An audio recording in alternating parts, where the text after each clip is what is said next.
As a trailblazer and innovator in popular music, Prince combined his love of rock, funk, R&B, pop, jazz, and soul all together to create some of the greatest albums in music history. Despite the fact that Prince influenced generations of musicians across many different genres, there were many rock stars and contemporaries that didn't like Prince and didn't have good things to say about him. Here's 5 rock stars who didn't like Prince. If you enjoyed the video, please like the video and subscribe to the channel for more videos just like this one. While Michael Jackson wasn't necessarily someone who made rock music, his influence on music cannot be denied, and Michael came up around the same time as Prince and utilized influences of rock and roll in his music just like Prince. While the two were very similar stylistically, the two weren't friends and had bad public interactions with each other early on and didn't speak too highly of one another in the media. The first and only televised public appearance that the two made was during a James Brown concert in 1983. Both Prince and Michael were in attendance at the concert in support of James Brown, who had a great influence on both musicians. When James got word that Michael was in the audience, he invited Michael to the stage where Michael danced on stage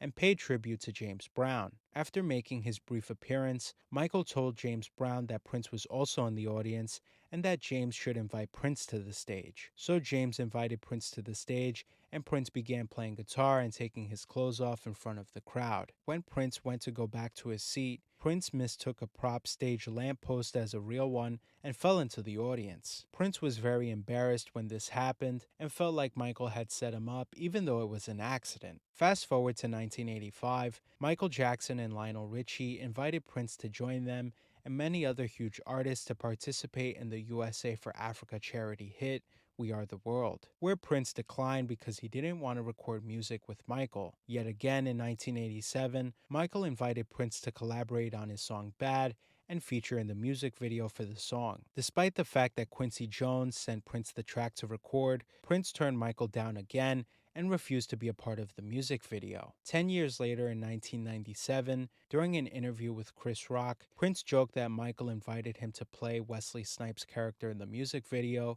and that he would have never done it. While Michael never said anything publicly about Prince, many friends and collaborators of Jackson's have said that he really didn't like Prince. He felt very disrespected by him and believed that the friendly competition between the two became bigger than it was for no reason. Michael respected Prince as an artist, but found him quite rude. Michael didn't understand why Prince didn't like him, and it's a shame the two never collaborated. After Michael's passing in 2009, friends of Prince's have said that Prince mourned for weeks after his death and that Prince had admitted that Michael inspired him and so many other artists after him, and that the world of music would never be the same without him. While Sinéad O'Connor broke out with her smash hit cover of Prince's song, Nothing Compares to You, she alleged that she didn't have a good experience with Prince behind closed doors, mainly because she knew that Prince notoriously hated when people covered his songs and that Prince had tried to make her his protege even though she didn't want to be. She also alleged that their disagreement over her not working with him became physical and he hit her. Her staunch opinion of Prince never changed, and she described him as a woman beating.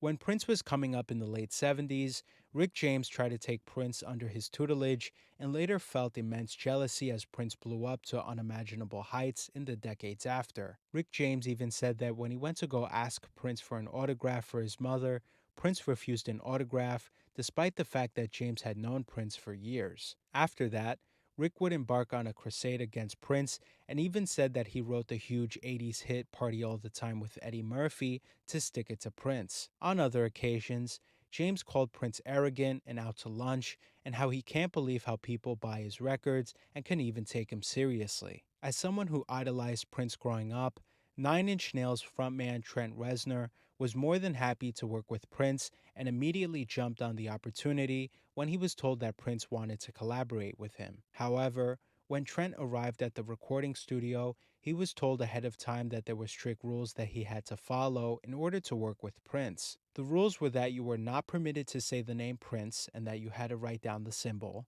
You weren't allowed to look at him, you weren't allowed to talk to him unless he approached you first, and if you violated any of these rules, the recording session was over. When Prince showed up to the studio, Trent went up to Prince and called his rules and stormed off to never speak to Prince again. As someone who's been in the game for over 60 years, Keith Richards knows exactly what it's like to pay your dues, put on a good show, and give back to your fans who gave you everything. When the Rolling Stones went on tour in 1981, the band selected Prince as their opening act and were eager to tour with the young musician early on in his career. Unfortunately, during the tour's opening night on October 9th, 1981, at the Los Angeles Memorial Coliseum, Prince was not given a warm welcome on stage. The crowd, which was unimpressed with Prince's androgynous appearance and provocative performance, threw food at Prince and booed him off the stage. After the fourth song in Prince's band's set, Prince stormed off the stage in tears and flew back to his native Minnesota without any of his bandmates, insisting that he would perform at the tour's next gig, which was scheduled to take place 2 days later. For the second show, Prince and his band faced a similar reaction and stormed off the stage in the same way. After the show, Prince called Mick Jagger and told him that he was quitting the tour. Jagger consoled Prince by telling him that as an opening act, you have to be ready for anything. Jagger claims that he's had thousands of bottles and cans thrown at him, every kind of debris. Jagger later ended the conversation by joking that as a big headliner, you have to be prepared for that to happen. Sharing a rather harsh sentiment, Keith Richards said, "Prince has to find out what it means to be a prince. That's the trouble with bestowing a title upon yourself before you've proved it." That was his attitude when he opened for us on tour, and it was insulting to our audience. You don't try to knock off the headline like that when you're playing a Stones concert. You'd be much better off just being yourself and protecting that. He's a prince who thinks he's a king already. Good luck to him. Richards' comments come as a huge contrast compared to Jagger's support of Prince, and even late drummer Charlie Watts claimed that Prince was one of the few geniuses he's had the privilege of working with. But it seems that Keith Richards was not a fan of Prince or his music. Anyways, guys, what did you guys think of the video? Was there anyone here that surprised you with their opinions on Prince? Are you a Prince fan? Let us know in the comments down below, and like the video if you enjoyed it, and subscribe to the channel for more videos just like this one. And until next time, I'll see you guys later.